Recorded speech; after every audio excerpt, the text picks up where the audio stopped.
Saya tidak tahu, jika berdiri di sini, maka saya di sini. Ya, assalamualaikum warahmatullahi wabarakatuh. Salam sejahtera untuk kita semua. Yang terhormat Bu Rita Andrajani dan rombongan. Yang terhormat Bapak Ibu Kepala Puskesmas 12 Puskesmas yang mau maju akreditasi Allah, serta teman-teman teman sahabat Bapak dan Bapak Ibu dari profesi lain yang tidak dapat kami sebutkan satu-satu. Di sini Kepala Puskesmas Margorejo yang sedianya tadi akan membahas masalah RPK dan SOP Katuan, tapi karena sesuatu hal akhirnya kita kira dengan lagi satu SOP yang kita berhasil.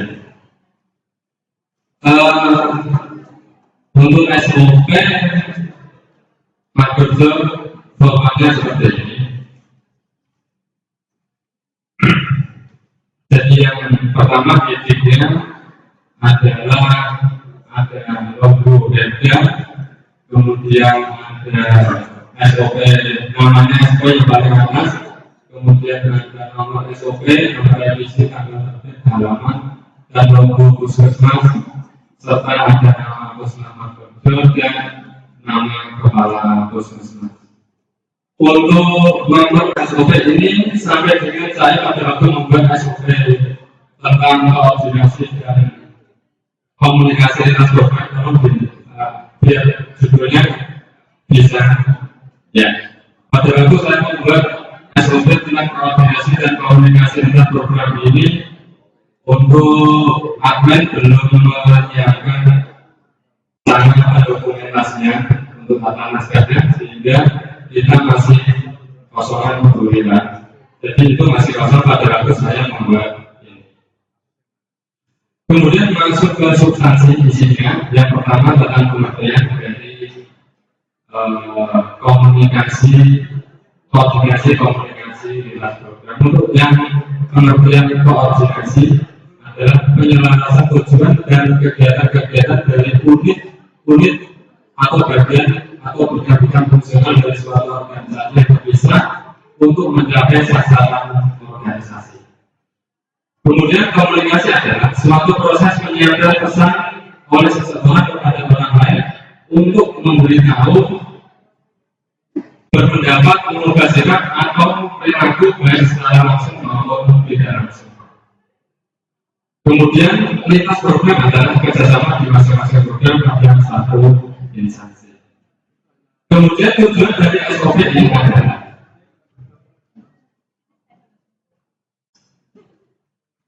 prosedur ini bertujuan untuk atau sebagai acuan petugas kesehatan dalam melaksanakan tugas program puskesmas Margorejo untuk mencapai tujuan. Kemudian yang kedua, untuk menggalang kerjasama dalam tim instansi dan selanjutnya menggalang kerjasama kebijakannya adalah SK Kepala Pemerintah Bogor nomor DTBT itu karena pada waktu ini kami buat juga belum ditetapkan oleh Kepala Puskesmas tentang SOP koordinasi dan komunikasi lintas program. Kemudian referensinya saya mengambil dari internet Bu. Ini ada definisi koordinasi dan komunikasi dari roslan.wordpress.com dan yang kedua dari google.com judulnya lintas program.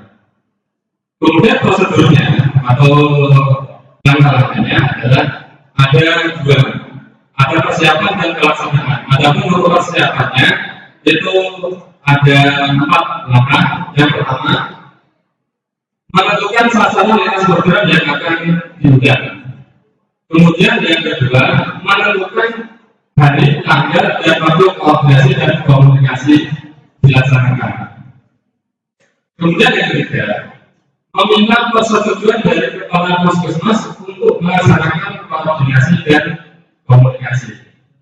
Dan yang keempat, menghubungi masing-masing program yang ada di Puskesmas. Itu untuk yang persiapannya. Kemudian pelaksanaannya.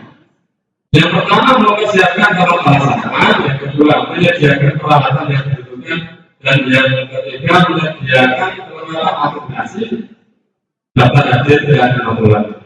Dan yang terakhir adalah menyampaikan materi. Untuk diagram alurnya, diagram alur seperti langkah-langkah tadi kita buat flowchartnya. Kita flowchartnya pakai yang alur makro, yaitu lingkaran dan kotak. Untuk yang awal dan akhir kita buat lingkaran agak kotak. Itu yang pertama menentukan sasaran tadi seperti yang di atas, kemudian menentukan hari, tanggal, dan waktu pelaksanaan. Kemudian langkah selanjutnya meminta persetujuan dari Kepala Puskesmas. Langkah yang selanjutnya menghubungi pemegang program. Kemudian yang selanjutnya mempersiapkan tempat pelaksanaan dan menyediakan peralatan, menyediakan perlengkapan administrasi dan sebagai menyampaikan materi. Kemudian untuk yang terkait tentunya ada 5 upaya KKB, isi, P2P, keselik, fokus dan ditambah Puskesmas. Kemudian yang ke-8 dokumen yang terkait yaitu komponen koordinasi dan komunikasi lintas program.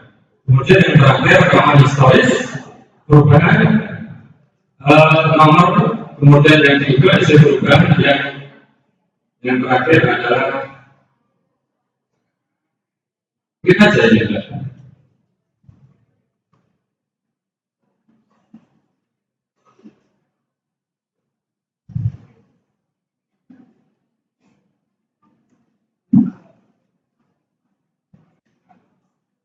agar mulai diberlakukan. Saya kira itu berita dari penyampaian Muhammad Abdul Rahman untuk SOP. Terima kasih. Assalamualaikum warahmatullahi wabarakatuh. Ya, terima kasih Pak Praitno. Bapak Ibu, nanti tolong diperhatikan ya Bapak Ibu. Ini langsung aja untuk kami komentari. Untuk naik ke atas juga. Oke. Di sini ada judulnya koordinasi dan komunikasi lintas program. Pengertian ini bagaimana? Harusnya judul dulu, ya. Komunikasi dan komunikasi lintas program adalah bla bla bla bla. Kalau mau menambahkan koordinasi komunikasi lintas program tidak apa-apa. Jadi nanti ada A, B, C, D. Ya. Tapi yang penting pengertian ini adalah yang pertama judul SOP, ya harus yang pertama itu judul SOP, ya kemudian ini kalau ditambahin Mas Praitno, tujuan, ya sebagai acuan untuk petugas kesehatan boleh kebijakan SK Kapus.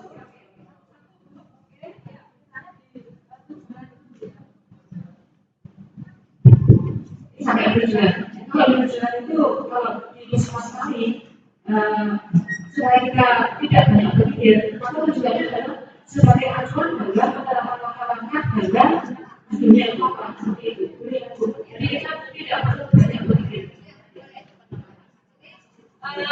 Ini kan sudah ada di pokoknya kata kuncinya sebagai acuan ya dalam melaksanakan komunikasi dan koordinasi boleh ya. Kemudian kebijakan kalau seperti ini Bapak Ibu, asumsi saya ini adalah setiap SOP punya SK, betul? Apakah begitu? Ya, tidak harus semua SOP punya SK, cukup bisa jadikan satu SK saja. Ya, apakah SK satu KM, apakah SK komunikasi dan koordinasi dan sebagainya yang ada kaitannya dengan SOP ini. Ya. Terus prosedur ya, jangan lupa Bapak Ibu ini SOP ini untuk siapa? Untuk kita ini kan ada subjek ya. Jadi jangan lupa tulis petugas menentukan sasaran program. Ya subjeknya ada ini, ya. Oke. Kemudian Bapak Ibu jangan lupa SOTK Bapak Ibu ini punya penanggung jawab. Jangan diwakili penanggung jawabnya, nanti dia nggak berperan, ya. Jadi kalau di sini mungkin harus ada seorang lagi yang menyatakan bahwa petugas ini berkoordinasi dengan PJ. Nanti tinggal PJ yang akan meneruskan kepada kampus, ya toh sebagai PJ, ya. Jadi supaya PJ-nya itu juga bisa berperan. Jadi petugas dulu ya, petugas koordinasi dengan penanggung jawab KM ya. Kemudian pelaksanaan ya, pokok subjeknya jangan terus ke bawah ya. Kalau SOP ada diagram akhir berarti di sini harus ada item diagram akhir walaupun nanti mungkin ada hal-hal yang pakai diagram akhir ya di script ya. Diagram akhir sebetulnya lebih penting untuk tindakan-tindakan yang kritis ya. Itu lebih bermanfaat bikin diagram akhirnya ya.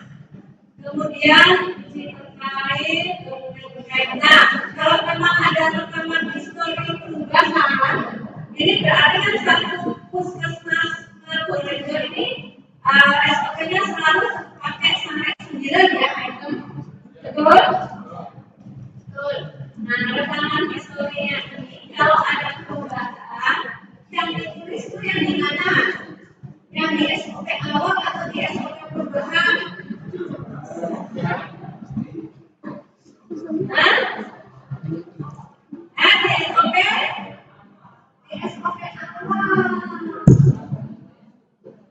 SOP awal ditulis yang lupa mana isi buat amanah terus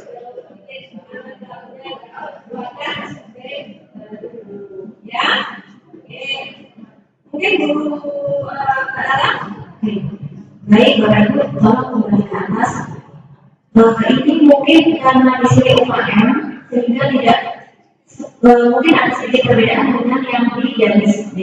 Untuk yang di garis depan sini tadi sama turun tuh tujuan pengertian sama dengan judul misalnya judulnya SOP injeksi seputar. Berarti pengertian adalah injeksi seputar adalah seputar adalah gitu ya. Kemudian untuk tujuan sama sebagai acuan tugas untuk melaksanakan penyuntikan atau apa dan sebagainya disesuaikan saja. Kebijakan sama kalau ada berkaitan dengan layanan berarti pakai SK kepala puskesmas terkait dengan layanan apa SK layanan puskesmas UKB misalnya dan seterusnya ya. Untuk preferensi karena di UKM mungkin tidak selamanya ada dokumen resmi. jadi dia masih bisa pakai blok. Tetapi untuk yang UKP diharapkan pakai dokumen atau acuan yang resmi. Biasanya itu ada di KTP, Bupor atau apa gitu ya, Permenkes, acuan undang-undang apa dan seterusnya. Cari yang resmi dan cari yang update. Jangan sampai masih ada tahun yang aman dipakai. Karena kebetulan kami kalau pas menilai di lapangan itu bisa kami dapatkan undang-undang kesehatan yang nomor 36/2009 ya. Itu masih ada juga undang-undang kesehatan yang lama yang mengaplikasikan kurang jeli. Ya, jadi hati-hati sekali karena nanti survei juga ada yang jeli. Pasti ngecek, oh ini undang-undangnya pakai yang ini, ya, ini pakai undang-undang yang lain. Mohon untuk bagian itu dilakukan audit intensif dulu sebelum dokumen ini berlakukan. Seperti yang kemarin sudah kami sampaikan di UKP. Ya, kemudian untuk prosedur sama ya, jangan lupa tulis subjek. Kalau mau tulis dokter atau perawat boleh. Artinya petugas yang nanti melakukan SOP ini harus selalu dokter. Kalau memang ditulis dokter. Ya, tapi kalau ditulis petugas dari fleksibel, bisa dokter, bisa perawat, bisa tidak. Tergantung nanti yang petugas dari situ siapa. Karena kita terkait dengan pendelegasian wewenang. Belum tentu dokter yang berada di situ. Ya. Oke, kemudian untuk prosedur khususnya kadang-kadang di dalam SOP ada alat dan bahan. Nah, untuk alat dan bahan silakan Bapak Ibu masukkan di prosedur sini. Tetapi di sini harus disampaikan tertulis alat apa saja, bahan apa saja, lalu di bawahnya langkah-langkah atau tahapan kegiatan. Ya, karena kalau dipakai memang khususnya misalnya seperti di laboratorium dia ada alat apa, bahan apa, ditulis di sini. Ada yang ditulis, ada yang tidak. Memang tiap puskesmas berbeda.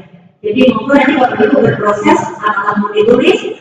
Ada juga puskesmas yang di sini dimasukkan prosedur sendiri, alat dan bahan sendiri. Sehingga di nomor 5 misalnya alat dan bahan, maka saja di sini. Kemudian ke-6-nya adalah prosedur. Ada yang seperti itu. Tergantung tata naskah yang dipakai oleh Bapak Ibu. Pedoman penyusunan dokumen. Untuk diagram air sama seperti ini, nanti tinggal namanya apa, diikuti di sini sampai dengan selesai. Unit terbaik, maaf ini